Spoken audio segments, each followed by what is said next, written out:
Today, we're going to take a look at some of the techniques in maneuvering a big heavy bike in a gravel or loose impediment situation.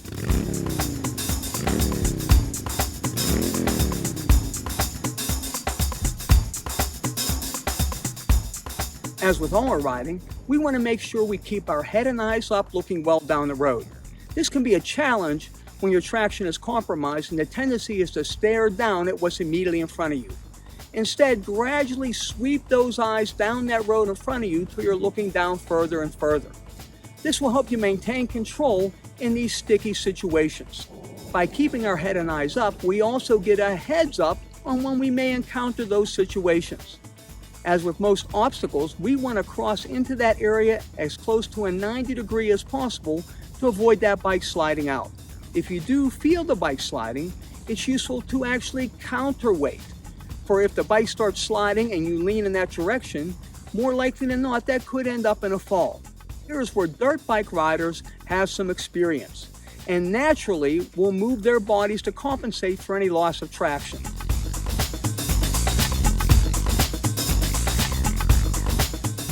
Also vital is we avoid any unnecessary acceleration. Now, those with dirt bike experience can get away with gradually accelerating the bike to feel that rear tire slide out. Gradual, slow movements are the key. You may even find yourself pulling in the clutch and coasting through and/or feathering that clutch in and out of the friction zone to maintain control and modulate your speed. If braking is required, smooth is the way to go. Avoid grabbing or yanking on that front brake. Although anti-lock brakes can help, they won't do you much good if that front wheel is turned at the same time. Get used to using your rear brake in a very gentle way to slowly and gradually stop if you're forced to come to a halt in these situations. For those that have a big type of footboard for your braking, we recommend just placing part of your boot on the brake. This way you can modulate the force that you put down, making it as smooth and as gradual as possible. If you are forced to come to a stop in these situations, have extra caution when putting your feet on the ground, as they can easily slip out.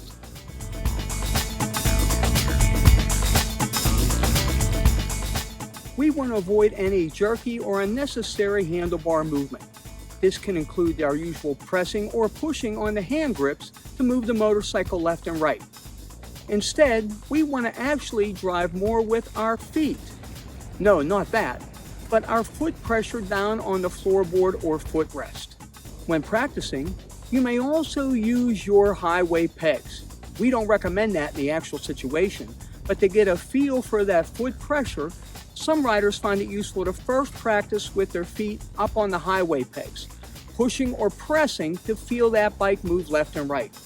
Gradually, you want to transition that to your footrests or floorboards. By pushing or pressing down slightly and using our body weight, we can still maneuver the bike left and right. You'll notice this is a more sluggish, subtle, and slower movement, and that's exactly what we want in these situations where we have minimal traction.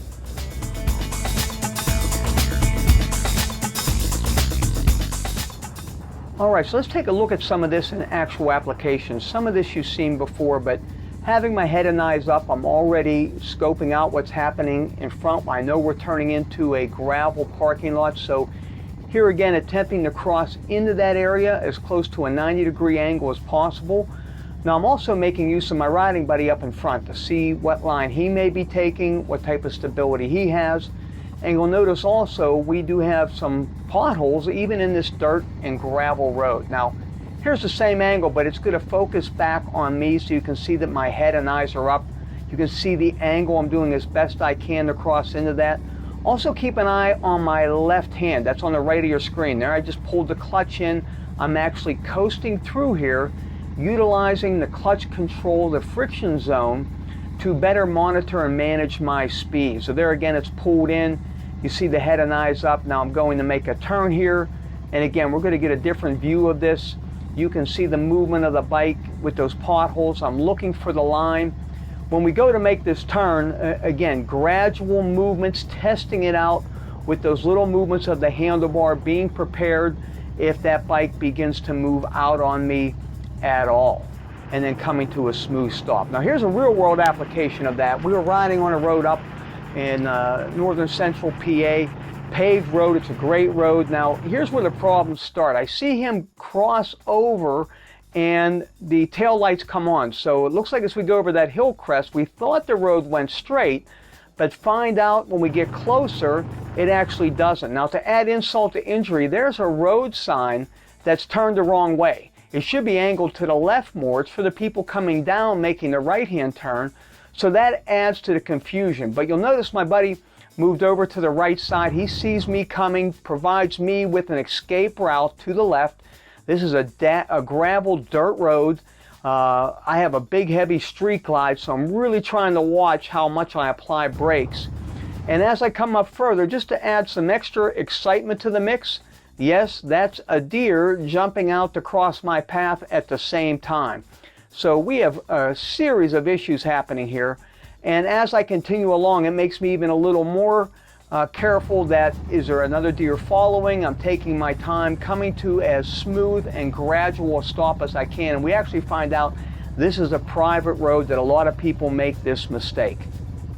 By applying some or all of these tips, you can ensure your time in the gravel zone is a safe one. I'm Hal Diley, and you've been watching Snyder's Riders. And for those of you that aren't already, join the 6,000 plus Snyder's Riders members.